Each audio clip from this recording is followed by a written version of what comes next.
Baik teman-teman, di video kali ini kita akan belajar mengenai analisis CAPM atau Capital Asset Pricing Model, di mana CAPM ini bertujuan untuk membantu para investor dalam melakukan seleksi saham dan meminimalisir investasi yang berisiko. Nah, di sini kita akan menggunakan 3 sektor, yaitu telekomunikasi dan jaringan, keuangan, dan energi, di mana masing-masing sektor akan menggunakan 2 perusahaan. Selanjutnya, untuk melakukan analisis CAPM ini kita memerlukan data harga saham. Data harga saham ini bisa kita cari dengan berbagai cara. Bisa dengan melihat annual report atau website-website yang menyediakan data harga saham. Yang akan kita analisis di sini, kita akan menggunakan Yahoo Finance untuk mencari data harga saham dari masing-masing perusahaan. Nah, kita akan mencari data harga saham dan IHSG-nya terlebih dahulu. Teman-teman ke Google, kemudian klik Yahoo Finance dan klik websitenya. Nanti tampilannya akan seperti ini. Kemudian teman-teman ketik aja kode perusahaan yang akan dicari data harga sahamnya. Kita menggunakan perusahaan Telkom dengan kode TLKM, teman-teman ketik aja. Kemudian klik TLKMJK. Nanti akan muncul tampilan seperti ini. Kemudian untuk melihat data harga sahamnya, teman-teman bisa klik yang historial data.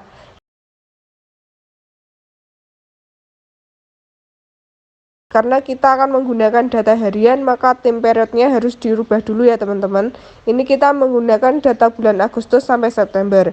Jadi start date-nya tanggal 1 bulan 8 dan end date-nya 29 bulan 9. Nah, jangan lupa frequently-nya diganti daily, karena kita menggunakan harian. Kemudian klik apply. Setelah itu akan muncul seperti ini. Nah, data yang kita ambil adalah data close pricing-nya yang ini ya teman-teman. Nah, yang selanjutnya untuk data harga saham IHSG atau indeks harga saham gabungan, cara mencari datanya juga sama seperti sebelumnya. Teman-teman, kita klik aja petik JKSE, kemudian akan tampil seperti ini. Nah, karena datanya tadi harian, jadi IHSG-nya kita ambil harian juga. Untuk caranya masih sama. Kita ke historical data, time period diubah ke daily, dari bulan Agustus sampai September.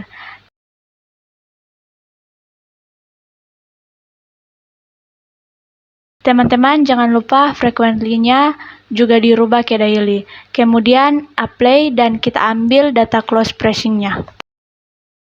Kemudian yang selanjutnya kita akan mencari return dan beta. Nah, data harga saham atau closing price yang sudah kita cari tadi, kita masukin ke Excel ya teman-teman. Kemudian yang pertama, kita akan mencari return IHSG dulu. Caranya sama dengan closing price saat ini dikurangi closing price sebelumnya, kemudian teman-teman bagi pada closing price sebelumnya. Di enter, nanti ketemu hasilnya. Nah, itu teman-teman tinggal drag aja, nanti ketemu hasilnya. Kemudian selanjutnya kita akan mencari return perusahaan. Nah, caranya masih sama dengan closing price saat ini dikurangi closing price sebelumnya, kemudian teman-teman bagi closing price sebelumnya. Di enter, nanti ketemu hasilnya. Teman-teman drag aja sampai tanggal 29 September. Setelah itu kita akan mencari beta. Untuk mencari beta kita menggunakan regresi, teman-teman klik aja data, kemudian data analyze, teman-teman cari yang regression. Kemudian diklik, klik OK. Nah, tampilannya akan seperti ini. Pada input Y-range, teman-teman bisa isi dengan return dari perusahaan. Itu diklik aja, kemudian di-drag sampai bawah. Kemudian untuk input X-range-nya, teman-teman bisa isi dengan return IHSG-nya. Teman-teman klik, kemudian drag sampai ke bawah. Kemudian teman-teman klik OK, nanti akan diarahkan ke lembar kerja baru. Nah, teman-teman lihat yang X variable. X variable itu merupakan beta dari perusahaan Telkom. Teman-teman tinggal klik aja, kemudian teman-teman bisa copy, pastekan pada lembar kerja yang sudah disediakan tadi. Nah, untuk mencari beta dan return saham perusahaan-perusahaan lain, teman-teman bisa mengulangi dengan cara yang sama. Setelah kita menemukan return individual, beta, dan return market, selanjutnya kita akan mencari expected return. Dengan rumus, risk-free ditambah beta individual dikali return market dikurangi risk-free. Setelah ketemu hasilnya, kita dapat membandingkan return individualnya dengan asumsi jika return individual lebih besar daripada expected return individualnya, maka saham perusahaan layak dibeli.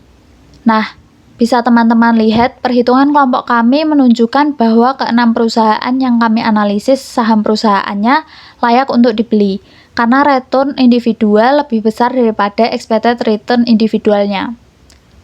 Selanjutnya, kita akan membuat grafik SML.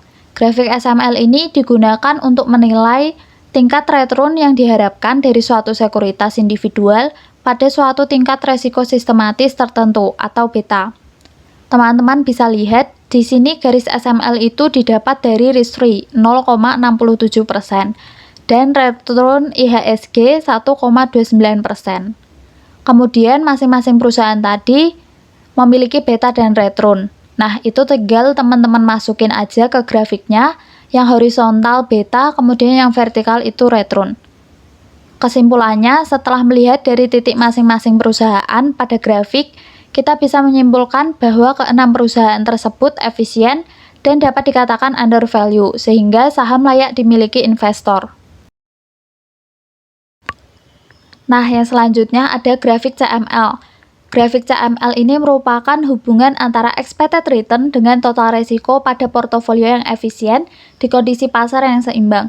Teman-teman bisa lihat grafiknya, berdasarkan 6 saham perusahaan yang kami jadikan sampel, dapat terlihat bahwa saham BBCA adalah saham yang paling optimal karena memiliki tingkat kemiringan yang lebih besar dibandingkan dengan saham-saham lainnya.